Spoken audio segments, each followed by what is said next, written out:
Berbicaralah yang bagus sayang. Apa manfaatnya kita berbicara selain yang bagus, enggak berbicara kecuali yang bagus-bagus? Apa manfaat ngomong yang bagus-bagus? Ayo. Dapat pahala satu, bagus. Iya. Ngomong yang bagus-bagus dapat dosa. Wow. Gitu aja, apa itu? Iya. Ya oke, satu tadi udah kasih pendapatnya. Dapat pahala. Yang kedua, manfaat ngomong yang bagus-bagus. Tidak menzolimi orangnya, selamat dari dosa kezoliman. Yang lain? Gak ada yang tahu manfaat dari ngomong yang bagus-bagus? Sidak. Asbun aja ini sisipannya. Dua baru. Oh, berarti cuma dua aja yang kalian tahu manfaat ngomong baik. Makanya susah untuk ngomong baik ya. Jadi terbiasa ngomong baik, Zah. Terbiasa dengan sifat yang baik. Bagus. Iya, itu yang paling bagus tuh. Terbiasa dengan sifat yang baik. Nah, kalau udah terbiasa, ujung-ujungnya apa? Istiqomah. Nah, Masya Allah. Jadi sebenarnya dari 3 alasan ini aja, mengapa kita harus ngomong yang baik-baik itu udah cukup. Yang pertama, dapat pahala. Yang kedua, apa tadi? Tidak menyakiti. Selamat dari dosa kezoliman. Yang ketiga, terbiasa dengan sifat baik. Masya Allah, dia istiqomah.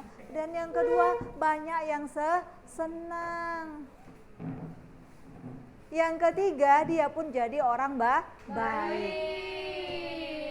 Masya Allah, kalian nih jadi istilah-istilah mampus, ya. Apalagi syukurin, apalagi tadi, TUNNKI,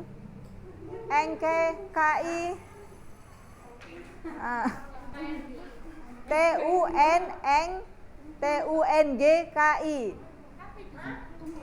Nah, tuh dia. Nah, itu kan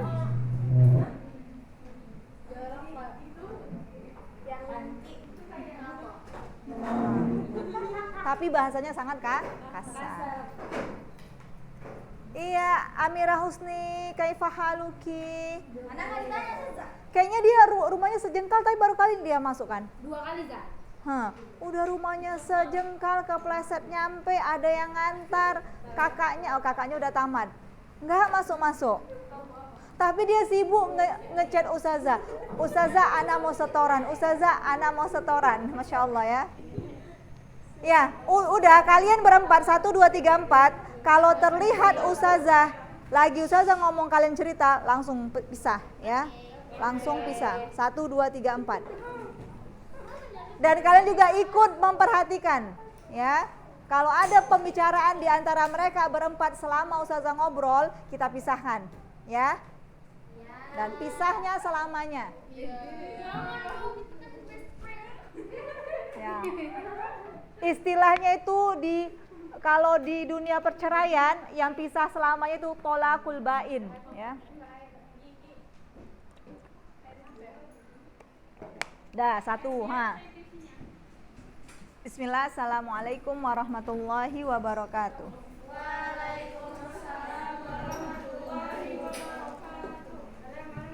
Waalaikumsalam. Inilah kalau udah nampak ciri-ciri saja gini kayak gini, udah tahu saja itu. Tapi sekretarisnya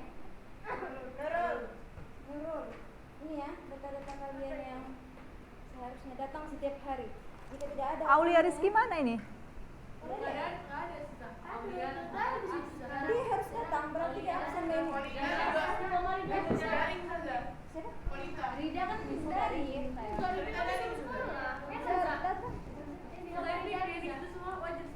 berarti yang di sini keterangannya dia tidak D maka absen. Kalau ada yang sakit, kalau itu absen di grup itu nggak ada itu. Tidak ada lagi absen. Yang absen cuma yang dari. Absennya kan dia jelasnya isi. Belum dibuat jadi dia nggak ada. Ya, maksudnya Nanti bikin absen. Kecuali nanti sudah cahaya dan masuk. ya betul itu. Kalian dulu jadi wali kelasnya, baru dia izin sama kalian ya.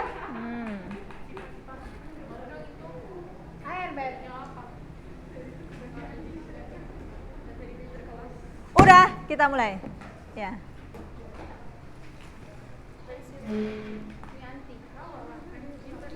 Ya, hadis yang mana lagi kita coba. Hah? Ngapa lagi kita dah? Itu apa? Pensilanas hilang.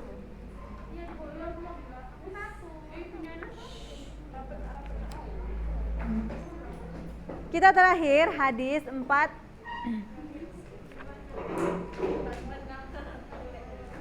halaman 493 ya, halaman 493. Ya, yang paling belakang siapa namanya?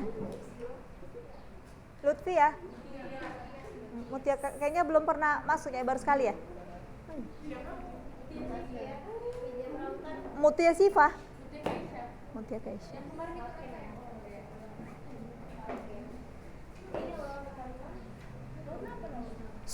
Hadis berikutnya, setelah yang kemarin ya, itu tentang keimanan ya. Allah menafikan atau mengatakan kurangnya iman seseorang, kan memanglah yang udah paling depan, paling sibuk. Kayaknya memang lebih bagus kan berpisah ya. Oke, sekali ya. Sarah peringatan untuk sekali, 2 kali nggak ada bilang nggak. Enggak, 1, 2, 3, 4. Dan memang pun seharusnya kalian dempet-dempet kayak gini duduknya? Enggak. Nah, yang buat dempet-dempet siapa? Wali kelas kalian Ustazah Cahaya. Oke, nanti Ustazah konfirmasi ke Ustazah Cahaya bahwasanya 1, 2, 3, 4 ini nggak bisa duduk bersamaan. Ya, setelah kemarin hadis kata Rasulullah, la yu'minu ahadukum hatta apa? Hatta apa? Azmi? Hayatun Najmi. La yu'minu ahadukum hatta yu'mina.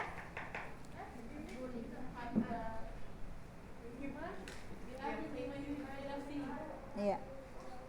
Enggak, kurang keimanan ya.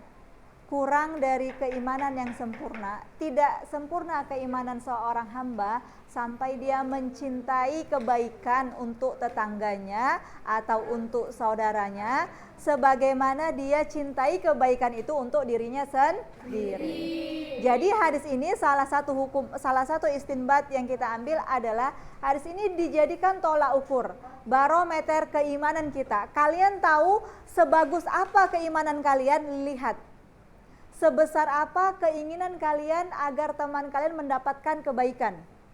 Sebesar apa keinginan tersebut? Kalau nggak ada atau hanya sedikit, nah seperti itulah, sebesar itu pula lah keimanan kita.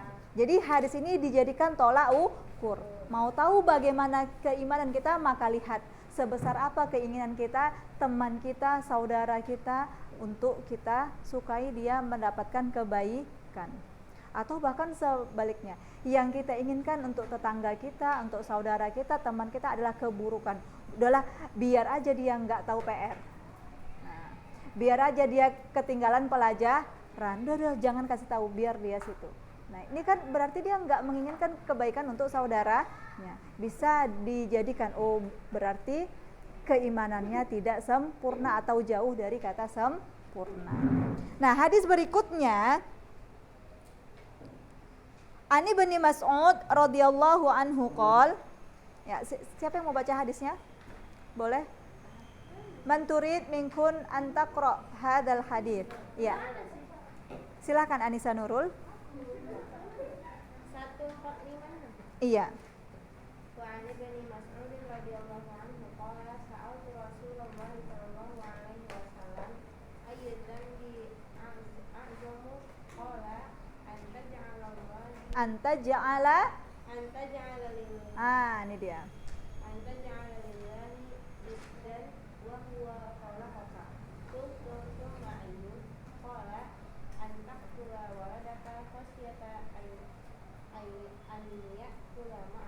Anyu ya.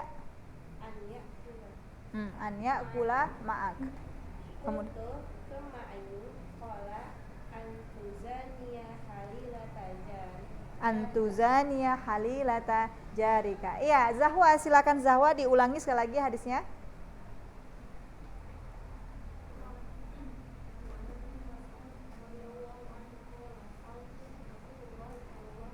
Lihat, sa'altu rasulu atau rasula? Bagus.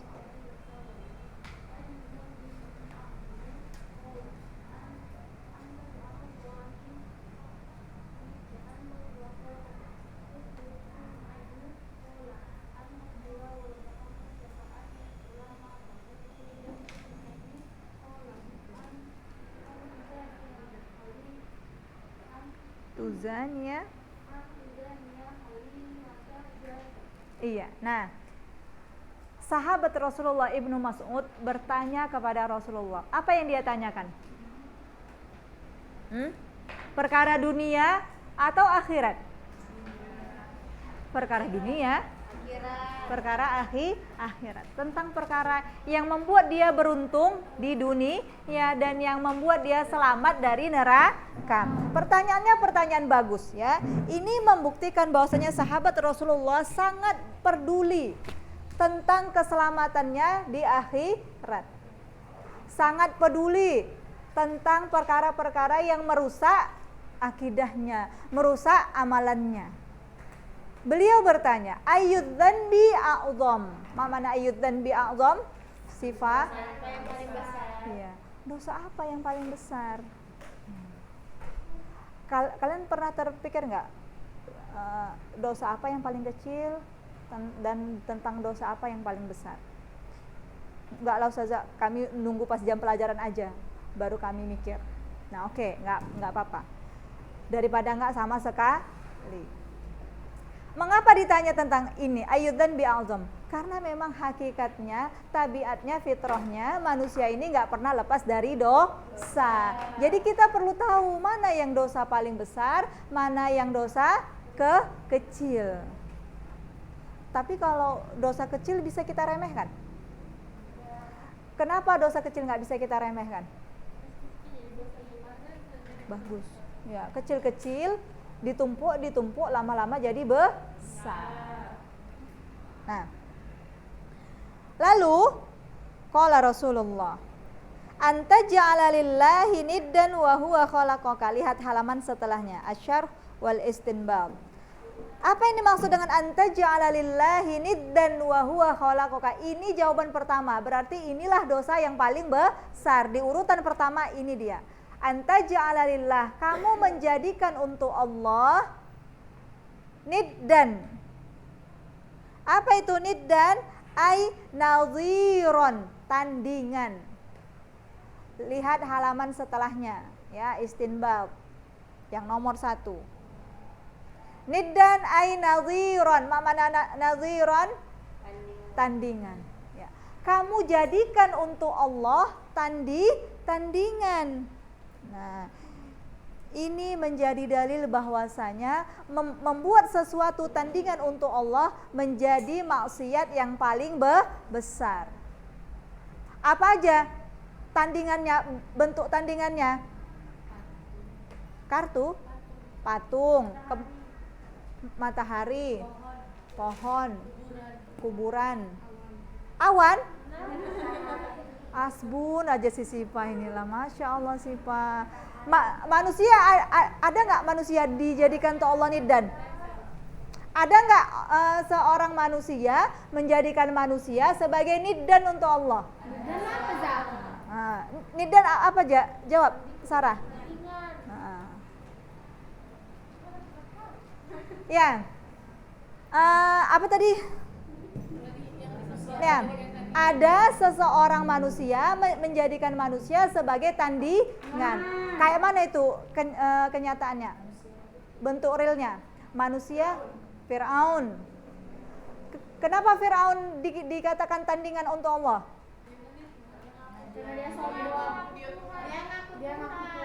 Dia ngaku Tuhan, tapi kalau nggak ada yang mengibadahi, kayak mana? Iya, pengikut. Nah, ada manusia yang mengimani Fir'aun, yang mengakui ya perkataan si Fir'aun tadi, ana rabbukumul a'la. Oke, Fir'aun udah nggak ada. Nah, kalau di zaman sekarang ada kayak mana? Nah, Yesus pun sudah tidak ada. Patung. Baba-baba.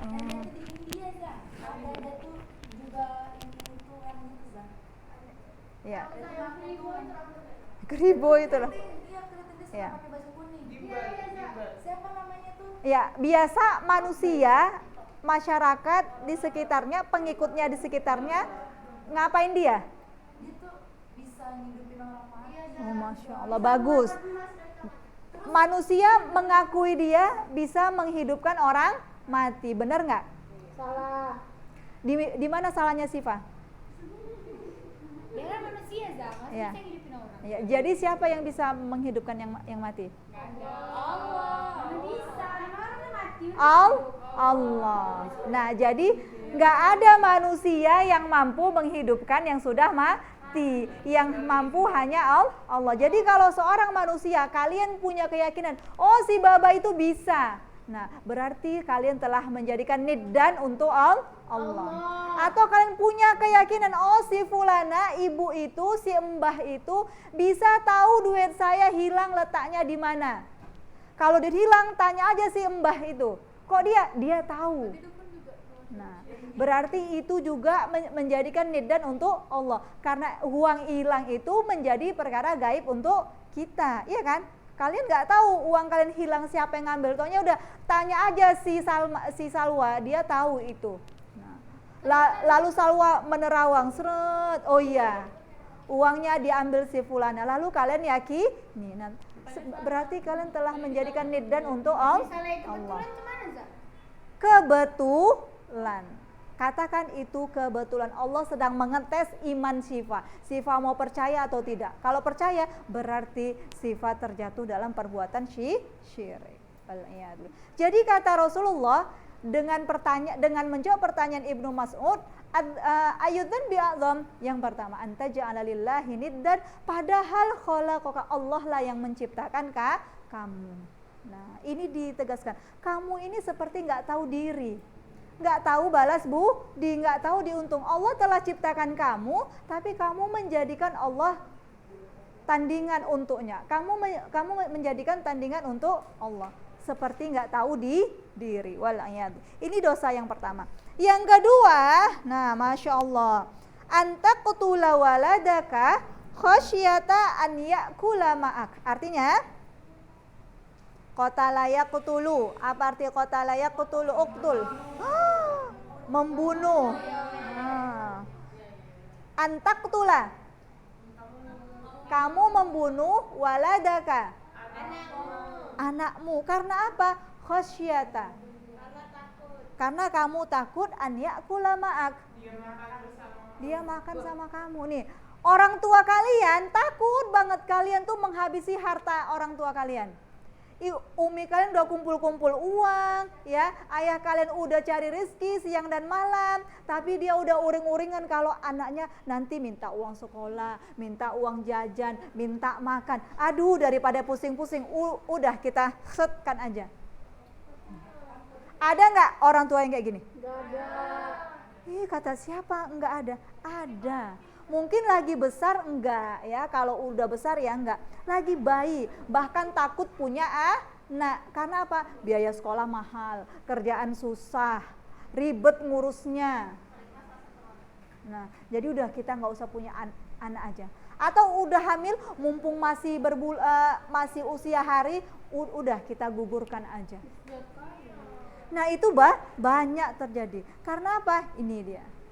Takut nggak bisa kasih makan, atau takut nanti rezekinya berkurang disebabkan adanya anak. Waliyadzubillah. Nah, jadi ini menjadi dosa terbesar. Yang keberapa? Yang kedua, di urutan kedua. Kamu bunuh anakmu karena kamu takut dia nanti menghabiskan rezeki kamu. Waliyadzubillah. Yang ketiga, kalau menurut kalian sikap seperti ini menunjukkan apa pada diri seorang tersebut? dia nggak mau punya anak karena takut nanti rezekinya berkurang. Hah? Sombong? Bodoh. Iya, benar. Nggak percaya sama Allah. Bagus. Yang lain? Ya, Allah yang beri rezeki. Nah, itu tadi termasuk bodoh. Dia bodoh. Dia nggak paham tentang Allah. Dia nggak kenal siapa itu Allah. Masya Allah.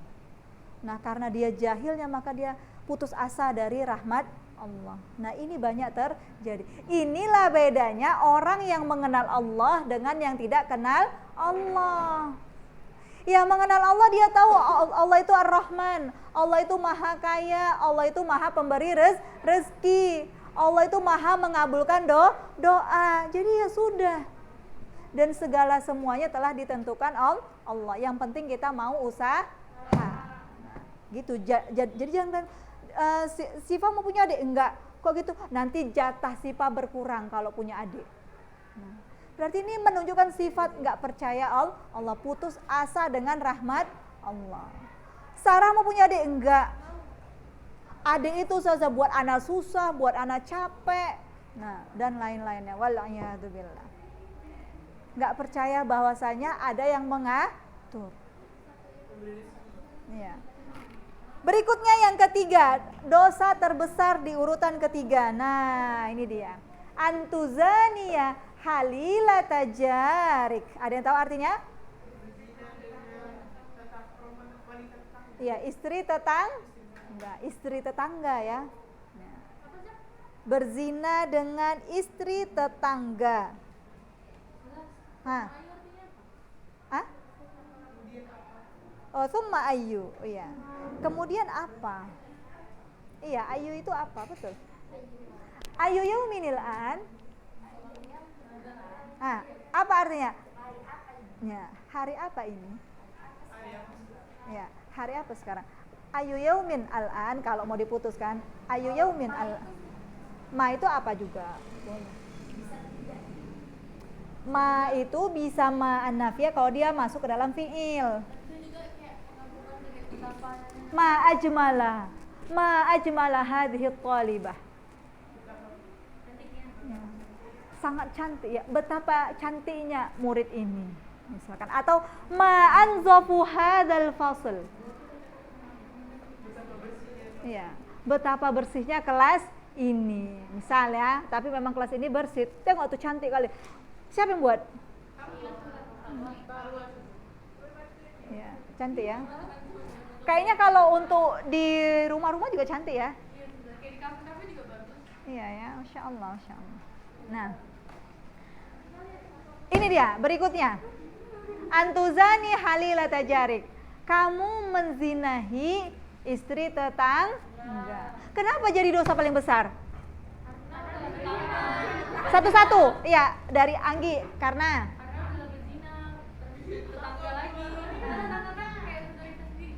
ya, itu karena udah perbuatan zina sama tetangga lagi, padahal tetangga itu diperintahkan untuk kita berbuat baik. Nah, karena apa, Sarah? Ya iyalah, kan ini kan istri orang, tetangga lagi. Iya.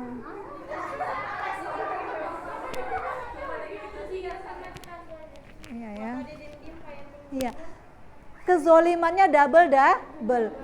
Udahlah zina itu sebuah kezoliman, lalu dia menzolimi tetangganya, yang mana tetangga itu kita punya hak, ya. Iya sama aja, namanya saling berzina. Wal'iyadzubillah. Menyakiti hati tetangganya, Masya Allah. Ya. Menurut kalian ini sesuatu yang mustahil terjadi tidak? Mustahil terjadi. Berarti Rasulullah mengatakan sesuatu hal yang mustahil. Rasul, iya memang enggak sikoh dia. Nah, Rasulullah katakan ini karena terjadi dan rentan terjadi. Kenapa coba? Menurut kalian kenapa ada tetangga yang berzina? Ya iyalah, setiap kali orang berzina pasti karena setan. Ya iya, orang berzina tuh pasti karena nafsu. Karena ya ini dia. Karena tetangga itu sering nampak, sering jumpa, ya kan? Sering kepergok, ya, sering kepergok.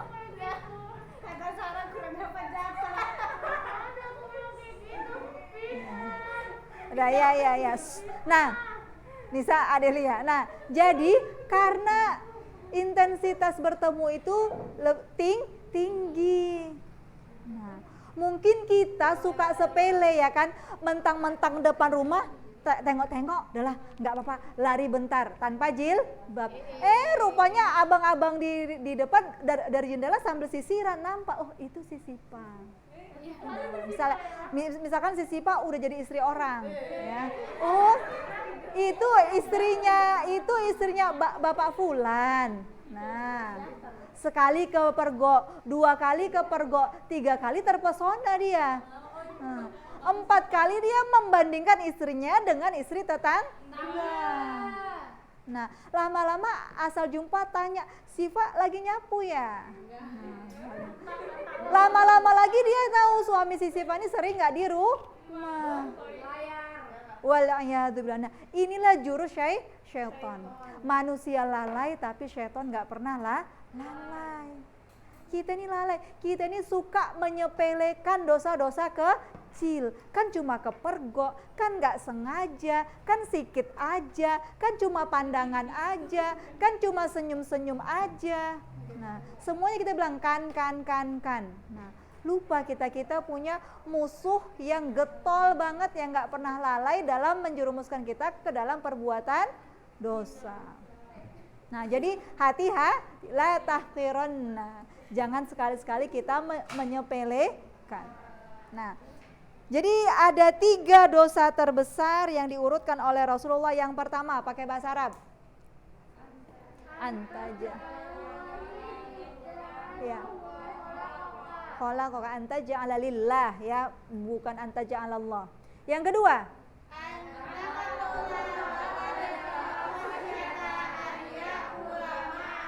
yang ketiga, iya, udah tahu 3, jangan sepele.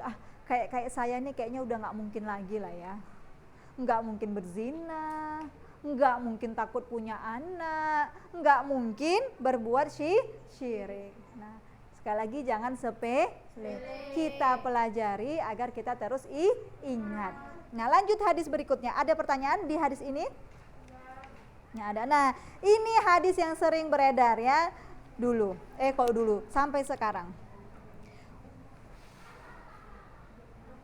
An Abdillah bin Amr bin al-As, An Abdillah bin Amr bin al-As radhiyallahu anhuma, anna Rasulullah sallallahu alaihi wasallam qala minal kabair syatmur rajuli walidayhi. Qila wa hal yasubbur rajulu walidayhi? Qala na'am.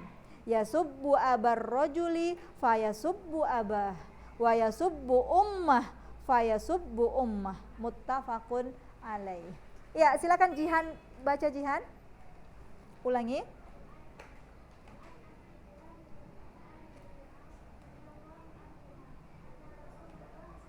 Anna rasulu atau rasula?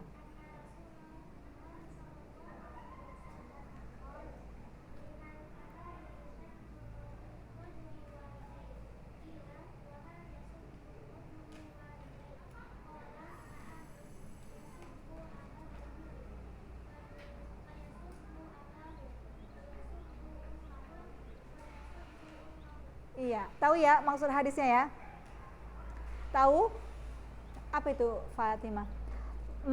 Ya, pakai kalimat Fatimah aja. Hadisnya tentang apa? Ya, mengolok-olok orang tua sendiri. Mengejek orang tua sendiri. Mengolok-olok istihza ya, atau mencela orang tua sendiri. Pasti udah pernah dengar ya. Mungkin nggak kita ngejek orang tua kita sendiri? Iya. Nah ini Rasulullah pakai kiasan, pakai sesuatu yang mustahil, ya, yang mustahil kita mengolok orang tua kita sendiri, mustahil kita mencela orang tua kita sendiri. Tapi kata Rasulullah itu terjadi. Terjadinya dengan cara kayak mana? Nah ini dia, minal kabair, kata Rasulullah. Mana al kabair? Ya. Di antara dosa-dosa besar. Minal kabair. Siva nggak ngerti-ngertikan hadisnya. Nanti bingung. Minal kabair. Di antara dosa-dosa besar adalah syatmur rajul walidaih.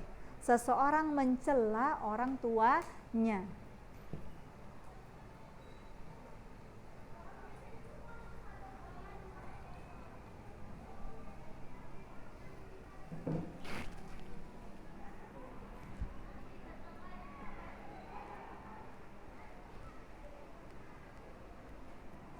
Qila, ada yang bertanya ya, wa hal yasubbur rajulu walidaih. Arti yasubbu dengan syatmu itu sama. Jadi gimana nih artinya? Wa hal yasubbur rajulu walidaih.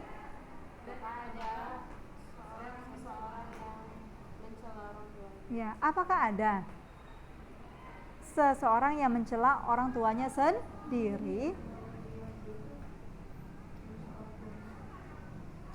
Qala, Rasulullah jawab, na'am, iya. Yasubbu abar rajuli. Dia mencela ayah seseorang. Yasubbu abar rajuli. Dia mencela ayah seseorang, maka dia mencela ayahnya sendiri. Dan dia mencela ibunya seseorang, maka dia juga sama dengan mencela ibunya sendiri.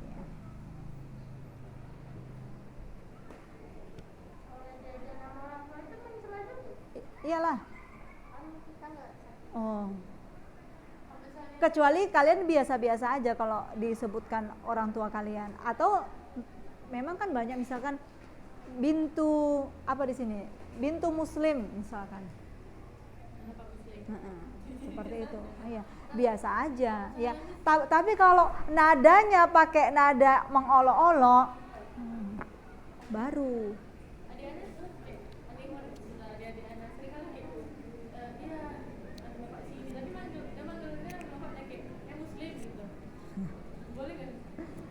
Ya kalau yang dipanggil biasa-biasa aja.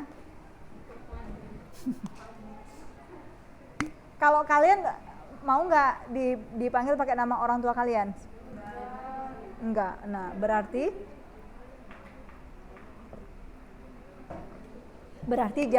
jangan. Ya, contoh lah yuk, buat contoh kalimat mengejek orang tua teman.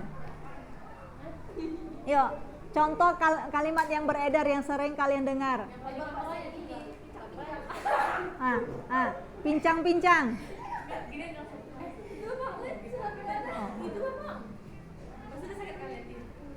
Oh, itu bapak mau pakai intonasi. Oh, itu kayak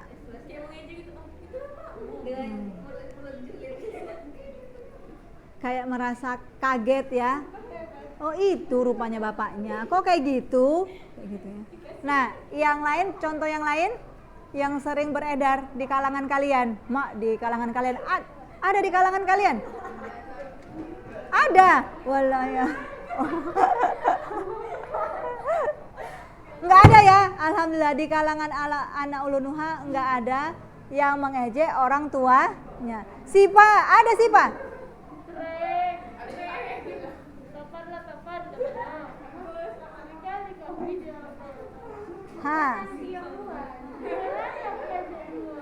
Nah, berarti ini dengarkan. Yang pertama, fardhiyatul ihtiyat fi birril walidain. Wajib berhati-hati. Ihtiyat itu berhati-hati ya. Fardhiyatul ihtiyat fi birril walidain. Wajib berhati-hati dalam dalam masalah berbuat baik kepada orang tua.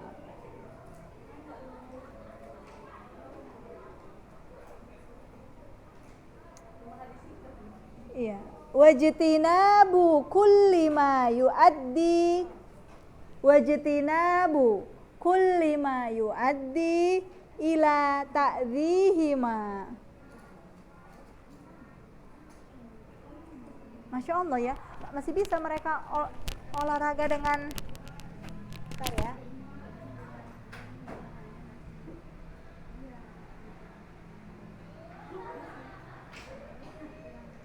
Kenapa nggak bisa bisa kan nggak bisa ini olahraga apa nama udah apa Ini speaker masih rusak ya?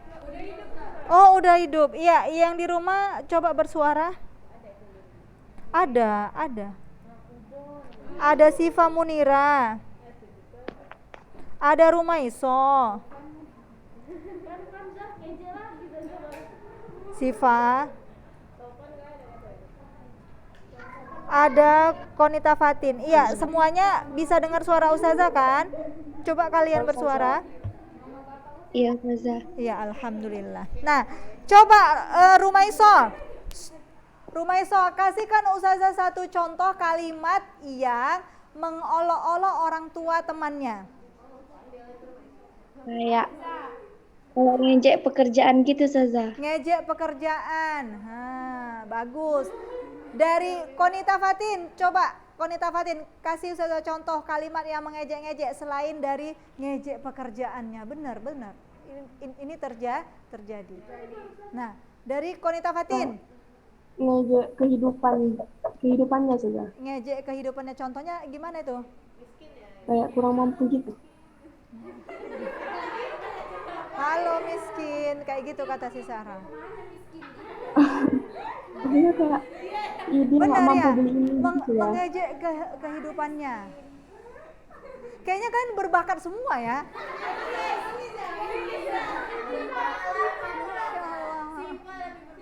Berbakat atau pengalaman ini sebenarnya? Atau korban? Hati-hati. Ini juga, Di SD. di SD, iya dulu juga Ustazah ya kayak gitu. Ini juga ini termasuk bully nggak ya? Bully lah. Menjatuhkan mentalnya, coba Siva diejek. Oh itu bapaknya yang tukang bersihkan di pajak itu, misalkan itu kan buat kita jadi minder ya, jadi kepikiran. Bahkan ada anak-anak yang karena dia sering dibully seperti itu, dia sampai berpikir mau tukar orang tua. Iya, mau tukar atau alias dia nggak bersyukur punya orang tua yang seperti itu. Dia jadi marah-marah sama orang tuanya, ya, cuekin orang tuanya. Korban Indosiar kali si Tazkian ya. Nah, jadi kewajiban kita adalah berhati-hati ketika berbuat baik sama orang tua. Kemudian menjauhi perkara-perkara yang dapat menyakiti keduanya. Kemudian walaupun dengan cara yang tidak langsung. Mungkin secara langsung kita nggak mungkin menghina orang tua. Secara langsung nggak mungkin mencela orang tua. Ya kan? Ih, Umi kamu nggak tamat SD rupanya ya. Misalnya. Nah, itu nggak, kalimat seperti itu nggak mungkin kita ucapkan langsung kepada orang tua kita. Tetapi kita ucapkan kepada orang tua teman kita. Berarti sama seperti dia mencela orang tuanya sendiri. Dan ini termasuk minal kabair, termasuk dosa-dosa besar. Tahu kan apa bedanya dosa besar sama dosa kecil? Ayolah ini kita kan dari tadi cerita dosa besar, cerita dosa kecil. Nah, kalian tahu nggak perbedaan dosa besar itu apa dengan dosa kecil itu apa? Apa, Kanita Fatin? Oh, mereka telah. Oh iya.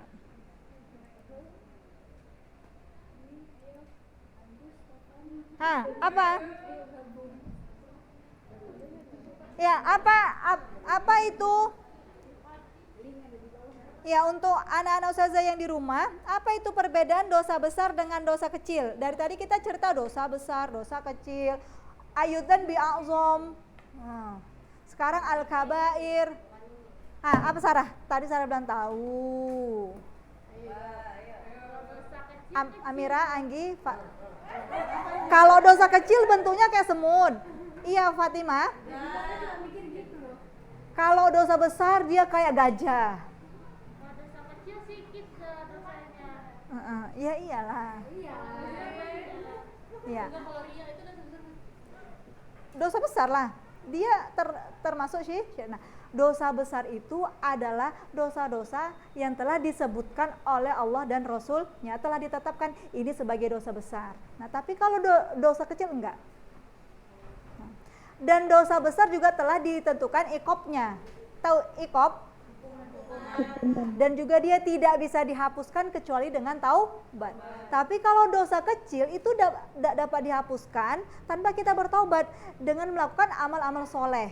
Misalnya dengan melakukan sholat 5 waktu, ya kan? Itu kan menghapuskan dosa-dosa. Dosa apa yang dimaksud? Dosa kecil. Puasa di bulan Ramadan itu juga menghapuskan dosa-dosa. Dosa apa yang dihapus? Dosa kecil. Nah, bersedekah atau setelah melakukan dosa kita iringi dengan perbuatan soleh lainnya, maka perbuatan soleh ini menghapus dosa kecil yang tadi kita lakukan. Tapi kalau dosa besar nggak akan terhapus kalau kalian tidak bertaubat, lupa untuk bertaubat, ya, nggak merasa itu perbuatan dosa besar, lupa atau menunda-nunda taubat. Seperti itu. Jadi dosa besar tuh nggak akan dihapus kalau kita tidak bertaubat. Nah ini, jadi cara bertaubatnya misalkan kalian udah pernah terlanjur dulu kerjaan hobi, ya, dan bakatnya sangat ini untuk mengejek orang tua temannya. Terus kita belajar ini, astagfirullah. Nah, gimana cara taubatnya, Zahra?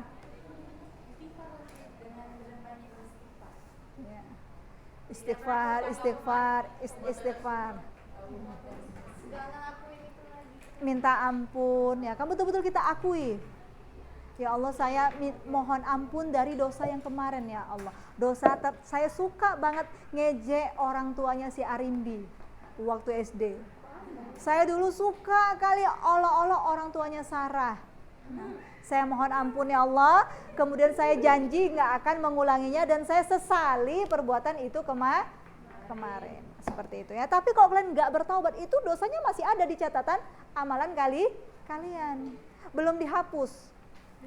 Tapi dengan kalian bertobat, maka itu dihapus. Jadi itu termasuk. Nah, lalu hadis berikutnya. Cepet kali ya. Iya.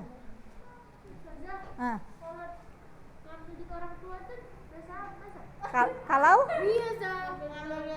ya Allah Bu, double pun dia. Satu, ngambil hak yang bukan milik kita itu adalah dosa besar. Hak. Yang kedua, ayo teman-teman yang di rumah, kata Sifa ini ya, madhabnya si Sifa, duit ayah, duit anak. Enak banget anaknya ya.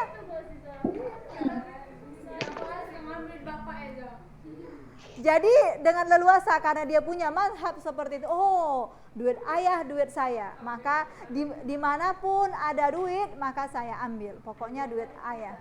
Enggak, ya. Kalian itu tanggung jawab orang tua, bukan uang orang tua punya kalian. Lalu udah ngambil hak yang bukan hak kita, ngambil hak orang lain itu dosa besar. Nggak akan terhapus kalau kalian belum kembalikan. Ya. Nah. Benar. Dan itu akan diminta nanti di akhirat. Sarah, kamu dulu ngambil hak Bapak Pulan. Bapak Pulan itu kan bapak saya. Oh, nggak ada. Nah, itu akan minta deh. Nah, kemudian dia berarti udah berbuat buruk kepada orang tuanya. Sudah menyakiti orang tuanya. Tambah 3 bohong. Bukan kakak kok yang ngambil. misalnya dia jujur, Zah. Nah itu dia, jujur dia minta maaf. Biasanya kan orang tua udahlah Umi ikhlas ya, Mama ikhlas. Tapi kalau Mama bilang ganti itu, wajib ganti, balikkan itu, wajib balikkan. Ya adalah. Nah, jadi jangan ulangi dan buat pengakuan di hadapan ayahnya. Pernah ngambil? Sering ya kayak kalian diam semuanya, bahaya ini. Misalnya ganti kan, Zah, tapi kita nggak bilang ke orang tua, Zah. Oh kita ganti ya, tapi tetap diiringi sama taubat. Iya, iya, tapi tetap diiringi dengan taubat. Tersangka berarti semua ini ya. Nah, banyak-banyak istighfar dan balikkan. Balik. Kalau buat pengakuan kan juga nggak apa-apa. Iya. Iya. Enggak lah. Kan bisa kita utarakan. Itu bisa jadi bahan koreksian loh bagi orang tua kita. Pasti kalau orang tuanya bijak, pasti dia akan berpikir, anakku melakukan ini kan karena ini. Oh, mungkin saya yang terlalu perhitungan, saya terlalu pelit, saya terlalu ini, terlalu itu. Nah, jadi kalau kalian nggak jujur ya, orang tua kan merasa kan udah cukup aja sama uang 10.000 rupiah itu, misal. Nah, coba kalian tuturkan sebabnya kenapa. Apalagi itu. Berapa harga uang buku pertama? 27, 30.000. Ini dia. Bakat-bakat terpendam.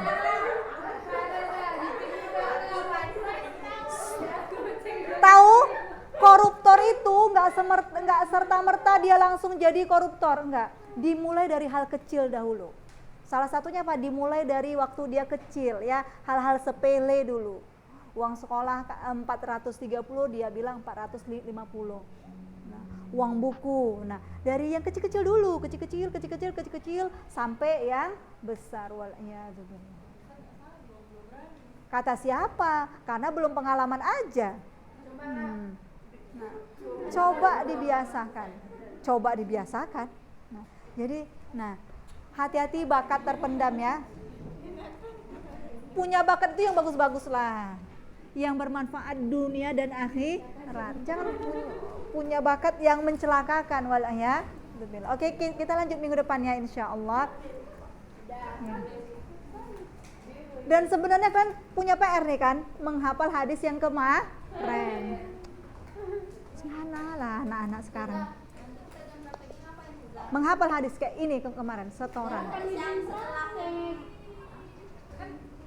Bulan depan, iya. Iya. Akhir bulan ini, kami tanggal 16 udah harus ngumpul soal semuanya. Ujiannya di sekolah. Ujiannya wajib luring. Semua, nggak ada lagi daring, nggak ada. Yang daring dia harus kasih alasan. Nah, tapi tetap harus luring.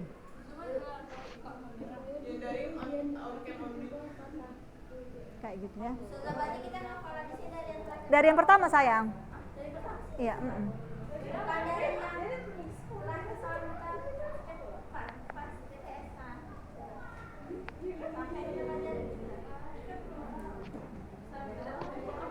Ya, ada lagi pertanyaan? Mutia Keisha, ada pertanyaan?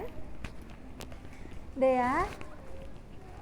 Ini yang pendiam ya. Nur Fadilah Nur, ada pertanyaan? Salwa kayak mana Salwa? Alia Nadira, ada pertanyaan? Amira Husni? Iya, masih 5 juga, masih 5. Tergantung dulu.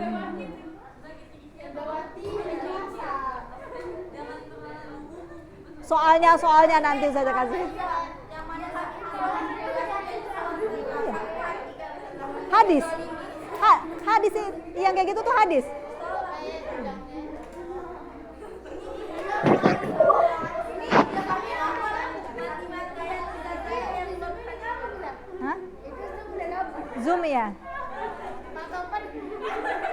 Siapa? Siapa?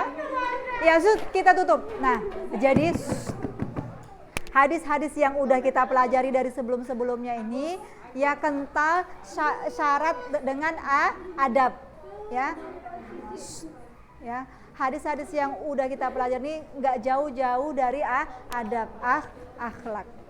Nah, orang yang senantiasa berusaha untuk menghiasi diri dengan akhlakul karimah, ya, semakin bagus akhlaknya, maka akan semakin bagus pula keimanan. Tunjukkan atau jaga muruah kalian sebagai penuntut ilmu. Jangan kalian jatuhkan harga diri atau kedudukan seorang penuntut ilmu itu dengan berperilaku buruk. Jadi tunjukkan bahwasanya saya penuntut ilmu, seorang pelajar, ya. Jangan sampai kalian itu dengan orang yang di pasar-pasar sana sama, nggak ada bedanya. Harus ada bedanya. Penuntut ilmu dengan yang bukan penuntut, terkhusus lagi penuntut ilmu agama dengan yang tidak penuntut ilmu agama itu harus kelihatan berbeda. Jangan sama aja atau bahkan kabur seperti itu. Waliyadzubillah. Semoga bermanfaat. Kita tutup. Subhanaka Allahumma bihamdik asyhadu an la ilaha illa anta astaghfiruka wa atubu ilaik. Assalamualaikum warahmatullahi wabarakatuh.